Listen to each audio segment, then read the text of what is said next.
लड़के वाले हो गए हैं तैयार और जा रहे हैं रोका सेरेमनी के लिए यूपी। जी हाँ दोस्तों, welcome back to my mini blog. और आज हम लोग जा रहे हैं सुबह सुबह 6 बजे यूपी निकल रहे हैं हम लोग राजस्थान से यूपी। एंड हमें लगने वाले हैं इसके लिए आई थिंक अराउंड 8 से 9 घंटे। भाई हमारे दोस्त हमारे भाई अभिषेक की रोका सेरेमनी है और हम लोग बहुत ज्यादा एक्साइटेड है बिकॉज ये हमारे ग्रुप की पहली रोका सेरेमनी है। और हम लोगों ने लिया बीच में स्टॉपेज और यहाँ पे हमने थोड़ा बहुत कुछ खाया और थोड़ा बहुत हमने कमर भी सीधी करी because it is a long long drive. मतलब आपको 6-8 घंटे गाड़ी के अंदर ही रहना है तो आप समझ सकते हो। और हमारा नाश्ता हमेशा की तरह, मेरा तो लंच डिनर पूरा सब कुछ ब्रेकफास्ट सब डोसा हो सकता है तो हम लोग वही ऑर्डर करते हैं। अब हम लोग रुके हैं लंच के लिए और मैं यहाँ पे आगे लिटरली सो गई थी, मेरे को इतनी तेज नींद आ रही थी। और जैसे मैंने कहा कि मेरा तो ब्रेकफास्ट लंच डिनर सब कुछ डोसा होता है, यहाँ आकर भी मैंने वही सेम मंगवा लिया और मैंने तो वही खाया। बाकी लोगों ने जो खाया उसके बाद हम लोग दोबारा निकल चुके हैं दोस्तों। और सच बताऊं इतना लंबा लग रहा है ना भाई, पूछो मत, बहुत ही लंबी ड्राइव थी।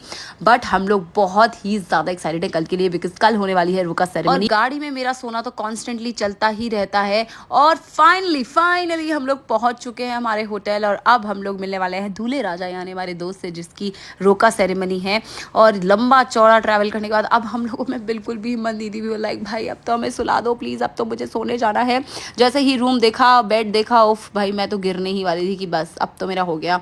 बढ़िया एकदम फ्रेश होके नहा धो के मैं बैठ चुकी हूँ सभी लोगों के साथ। और दूल्हे राजा आ चुके हैं भाई, इन्हीं की शादी है। सब लोग प्लीज इनको कंग्रेचुलेट करो। फिलहाल तो रोका है, शादी की डेट अभी फिक्स होनी है। और हम लोग इस वक्त है प्रयागराज में और हम लोगों ने रात को पूरा वही एक्सप्लोर किया। हम लोग आए 2 रेस्टोरेंट्स में, हमने थोड़ा बहुत एक्सप्लोर किया लेकिन वहाँ पर हमें खाना समझ नहीं आया। उसके बाद हम लोग जब हमें कुछ समझ नहीं आता कि लाइक कुछ भी समझ नहीं आ रहा है तो हम लोग क्या करते हैं, सीधा सा मैकडी जाते हैं और वहाँ पे जाके बर्गर खा लेते हैं। बिकॉज इससे ना मतलब मैंने नोटिस किया कि हमें ब्लोटिंग वगैरह नहीं होती, थोड़ा ठीक ठाक मामला रहता है। हालांकि ये भी कोई इतना ज़्यादा हेल्दी नहीं होता। उसके बाद हम लोग जा रहे हैं गंगा यमुना और सरस्वती के संगम को देखने। हालांकि रात में वो नहीं दिखेगा बट फिर भी गंगा में पहली बार है, मतलब गंगा मैया के दर्शन ही मैंने पहली बार किए। मैं बहुत खुश हो गई। और हम लोग गए, हम लोगों ने सारी बातें की कि यहाँ पे लेटे हुए हनुमान जी है, कैसे गंगा मैया जो है उनके पैरों को छूकर जाती है। मतलब ये बातें सब सुन के ना एकदम गूज बम्स आ गए थे। और यहाँ पर इतनी पॉजिटिव वाइब्स थी ना कि मतलब मेरा यहाँ से जाने का मन नहीं कर रहा था। और फिर हमने देखा कि यहाँ पर थोड़ा कचरा वचरा हो रखा है जिसको देखकर हमें काफ़ी बुरा लगा। बट क्योंकि अभी जो महाकुंभ है वो ख़त्म ही हुआ था तो ये तो होना लाजमी था।